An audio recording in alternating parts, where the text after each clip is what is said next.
तीन पुत्रों की परीक्षा। आइए सुनते हैं एक विद्वान राजा ने कैसे अपने राज्य के लिए उचित उत्तराधिकारी चुना। एक राजा के तीन पुत्र थे। राजा बड़ा विद्वान था। उसे पता था कि अब समय आ गया है, उसे अपने तीन पुत्रों में से किसी को राज्य की बागडोर देनी होगी। राजा ने अपने प्रमुख मंत्रीगणों से इसकी चर्चा की। किसी ने कहा कि बड़े बेटे का अधिकार होता है, इसलिए आप राजगद्दी सबसे बड़े पुत्र को दे दें। राजा को बात जमी नहीं। उसने कहा कि जो योग्य होगा उसे ही राज्य देना उचित होगा। राजा को फिर एक सुझाव पसंद आया और उसने ऐसा ही करने का सोचा।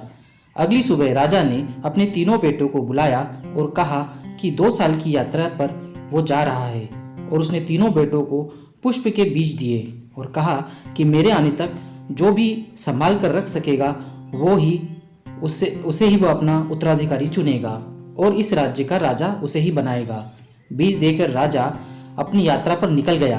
पहला बेटा उन बीजों को ले गया और संभाल कर तिजोरी में रख दिए और उस पर एक बड़ा ताला लगाकर वो सुनिश्चित हो गया कि अब यह बीज कहीं नहीं जाएंगे। जब पिताजी वापस आएंगे तब वो बीज निकालकर उन्हें वापस दे देगा। दूसरे बेटे ने कुछ और सोचा। दूसरे ने बीज को ले जाकर बाजार में बेच दिया और पैसे ले लिए। उसने सोचा कि जब पिताजी आएंगे तब पैसे देकर बीज वापस ले आऊंगा और पिताजी को बीज दे दूंगा। इस तरह से वो निश्चित होकर बैठ गया। तीसरे बेटे ने सोचा कि बीज की जगह तो मिट्टी में और बगिया में है। उसने बीज ले जाकर बगिया में बो दिए और हर दिन उन्हें सींचने लगा। 2 साल बाद एक दिन राजा अचानक महल में आ गए और आते ही उन्होंने तीनों बेटों को बुलाया।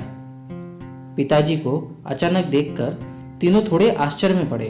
पिताजी ने पहले बड़े बेटे से पूछा, लाओ, मैंने तुम्हें बीज दिए थे, वो कहाँ है? बड़ा बेटा झट से तिजोरी की चाबी दिखाते हुए कहता है कि हाँ पिताजी, चलिए मैं दिखाता हूँ। मैंने वो बीज संभाल कर रखे हैं। पिताजी को लेकर वो तिजोरी के पास गया और तिजोरी खोली, लेकिन तिजोरी खुलते ही उसमें से दुर्गंध आने लगी। बीज सड़ चुके थे। बेटे ने बीज हाथ में उठाए और कहा कि यह लीजिए पिताजी, एक भी बीज कम नहीं हुआ। पिताजी निराश हुए। उन्हें यह आशा नहीं थी। वो बोले, कम नहीं हुए, लेकिन जैसे मैंने दिए थे वैसे नहीं हैं। इतने में दूसरा बेटा बोला, पिताजी, आपने जैसे दिए थे मेरे पास बिल्कुल वैसे ही बीज हैं। पिताजी बोले, कहाँ है? बेटा बोला कि उसने वो बाजार में बेचकर पैसे ले लिए थे, अभी पैसा देकर वापस वो बीज लेकर आता हूँ। पिताजी और निराश हुए। कहा, रहने दो, बाजार वाले बीज भी मेरे नहीं हो सकते।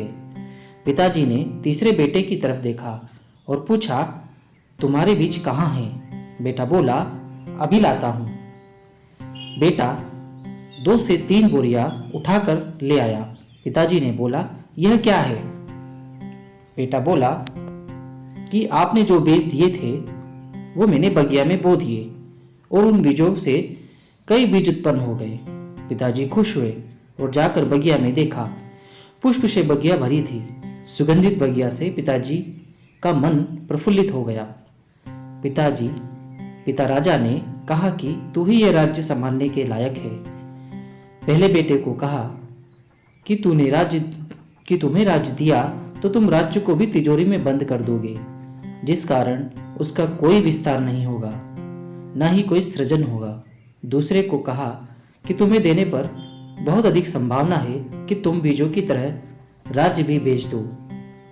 तुम्हारा यह छोटा भाई, जिसने इतने से बीजों को इतना कर दिया और सुगंध से बगिया भर दी, निश्चित रूप से इसे ही पता है कि कैसे विस्तार और सुगंध फैलाई जाती है। इस तरह राजा ने अपना उचित उत्तराधिकारी चुन लिया।